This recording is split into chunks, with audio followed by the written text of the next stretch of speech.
आज हाम्रो एकजना बहिनीको आज हाम्रो बर्थडे छ हैन आफ्नै बहिनी please don't discuss like this and here is photographer here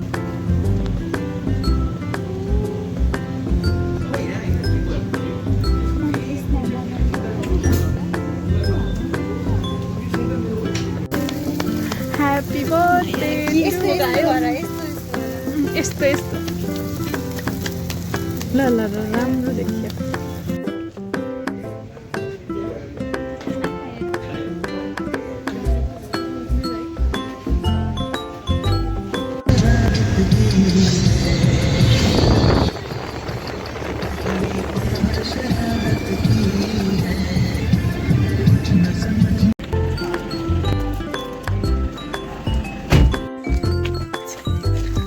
मेरो ब्लगमा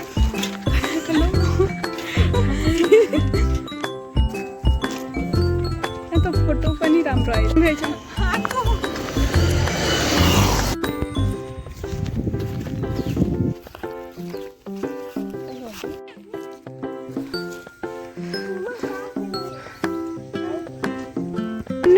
गाइज हाम्रो नदीमा आउने प्लान चाहिँ क्यान्सल भएर हामी आज ब्याट बल खेल्न आएको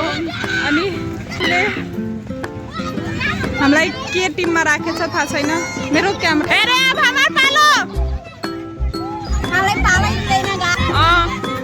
तर छैन हाम्रो कति बेला पालो आउँछ भनेर हामी बुझि नै रहेको छैन हामी आफै खेल्न गइरहेछ आफ्नो ब्याट र बल लिएर हाम्रो आफ्नै छ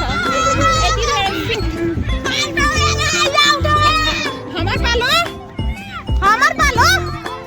केकर पालो यार हम कोई केकरा टीम में छे इतना कह देना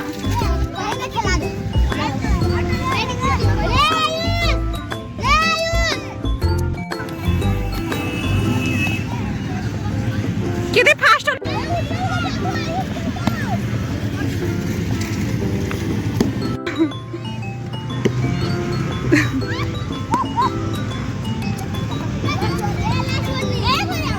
आज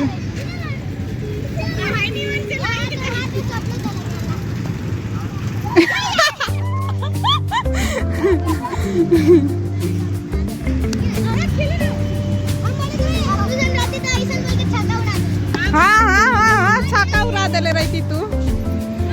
हाँ लेकिन वीडियो में आई लेकिन ना था okay okay I will focus हाँ हाँ हाँ ला ला ला जल्दी इस पानी पर्न थाल्यो पानीमा नुहाउँछौ सरी सरी क्रिकेट खेल्दै खेल्दै पानीमा नुहाउँछौ ये राहुल पानी में नहीं आएंगे हेलो गाइस हामी पानीमा पनि खेल्न छोडेका छैन ओके यो दिपु दिदी ल दिपु दिदी छक्का हेरिरहेछ कि छैन तपाईहरुलाई ल ल ल ल हान्यो हान्यो हान्यो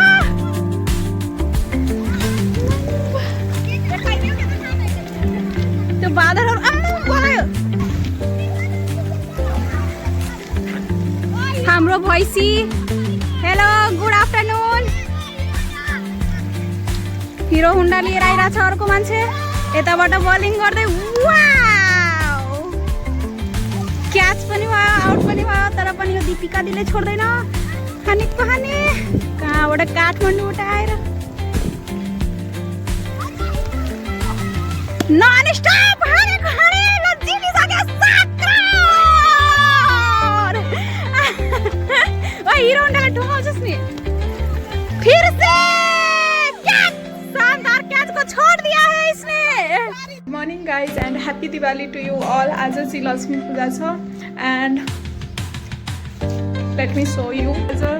मेरो दिदीले के पकाछस् आज पुलाव बनाछु अनि राजमा बनाछु happy Diwali so let me show you pulao अनि के पकाछ यसले एंड हामी चाहिँ रंगोली पनि बनाउने वाला छौं आज यु नो कहाँ है सो गाइज गम्किरा छ यु कान्ट इमेजिन मतलब सेन्ट कसरी जान्छ यसमा भिडियोमा एक्चुअली म चाहिँ घर गएको but I have to return होइन काठमाडौँमा किनकि मेरो इक्जाम छ एन्ड मेरो भाइको एक्सिडेन्ट भएर 10-12 दिनसम्म हस्पिटलमा हेर्नु परेको थियो अनि त्यति बेला चाहिँ मैले पढ्न सकिरहेको थिएन सो अब पढ्नुपर्छ भनेर म यहाँ बसिरहेको छु अनि मसित चाहिँ मेरो दिदी बेचारा त्यो पनि बसिरहेछ so yeah I am missing my home too much so much right now you know हाम्रो रङ्गोली अलि राम्रै बनेको छ रङ्गोली त रङ्गोली हुन्छ केही छैन द्याट्स ग्रेट गाइज अलि धेरै मेहनत गरेको भए अलि राम्रो बन्थ्यो कि तर we tried our best you know आपको देखा तो फूलों को पसीना आ गया रे माही here is our we already did the puja and yeah happy Deepavali to you all guys and my sister is here again in same position hello happy Diwali everyone happy Diwali I'm already tired now but I have to study you know my exam is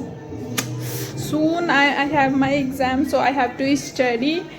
but I have to eat something now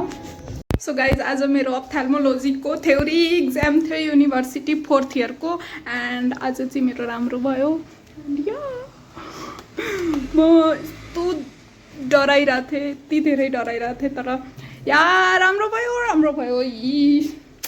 अब ENT को exam छ 2 दिन पछि I have to study a lot या अनि त्यसपछि अर्थोपेडिक्स को छ या so all the best for me मैले सबै पढेकै क्वेसन आएको थियो तर एउटा ट्राई आएको थियो त्यो एकदमै इम्पोर्टेन्ट छ तर मैले नै इग्नोर गरेको तर लेख्न चाहिँ लेखेको छु एक्ज्याक्ट चाहिँ लेखेको छैन सो इट्स ओके पास हुनु छ मात्र पास हुनु छ धेरै टेन्सन लिने होइन या अरू सबै ठिकै थियो एउटा चाहिँ मलाई याद नै आइरहेको थिएन क्या इन्ट्रोपियनको सर्जरीवाला त्यो मैले पढेको थिएँ यु नो म यस्तो त्यो याद रट्नु पर्ने कुरा थियो मैले सेट तर पनि मैले अलि लेखेको छु अलि के हुन्छ तर 3 मार्क्सको थियो it's okay now you have to study for ENT yeah let's study guys and I am happy though I am happy एउटा क्वेसन नगरे नि केही हुँदैन त्यो पनि मैले गरेको छु जे पाए त्यही यस जे पाए त्यही त होइन तर अलि सोसियलवाला अलि या स्क्रिन टाइम बढेपछि ड्राई आयो यस्तो आन्सर लेखेको छु मैले कजेस सोधेको थियो एन्ड सो गाइज ENT को एक्जाम पनि सक्यो अनि मेरो यस्तो राम्रो भयो होइन एन्ड म सबसे अगाडि निस्केँ या अब पर्सि चाहिँ अर्थोपेडिक्सको एक्जाम छ आज म नुहाएर गएको थियो होला त्यही भएर छिट्टै सकाएर आएँ मैले खाना खाएको छैन अब गएर खाना खान्छु भोक लागिरहेको छ होइन अनि या क्वेसन एकदमै राम्रो थियो and oh my god I am looking beautiful literally मेरो नि एक्सपेक्टेसन एक्चुअली चाहिँ लो भइहालेको छ कि मेरो म पास भइहाल्छु भन्ने जति लेखिहालिसकेपछि अनि मलाई अरू केही त्यस्तो स्ट्रेस हुँदैन क्या guys my orthopaedics exam of 4th year you know already done आज चाहिँ अर्थोपेडिक्सको एक्जाम पनि सक्यो अनि मेरो ठिकै भयो एन्ड या मलाई त्यस्तो खुसी नै फिल भइरहेको छैन कि एक्जाम सकेर आई डोन्ट नो वाइ किनकि मेरो एक्सपेक्टेसन अर्कै थियो अनि रियालिटीमा सबै कुरा अर्कै भयो क्या मसित बट इट्स ओके यस्तो ह्याक्टिक मन्थ मैले फेस गरेको थिएन यो इयरै मेरो लागि अलि च्यालेन्जिङ छ but yeah it makes you strong but यो अब थ्योरी एक्जाम सक्यो अब प्र्याक्टिकलको बाँकी छ सो अर्को महिनामा छ क्या अरे प्र्याक्टिकलको सो पढ्नु पर्यो अनि प्र्याक्टिकलमा त्यो कम्युनिटी मेडिसिनको पनि पढ्नुपर्छ त्यो चाहिँ मलाई अलि धेरै पढ्नुपर्छ जस्तो लागिरहेछ I will take help of some of my friends now. Yeah यति नै हो अब म भिडियो एडिट पनि गर्छु होला ल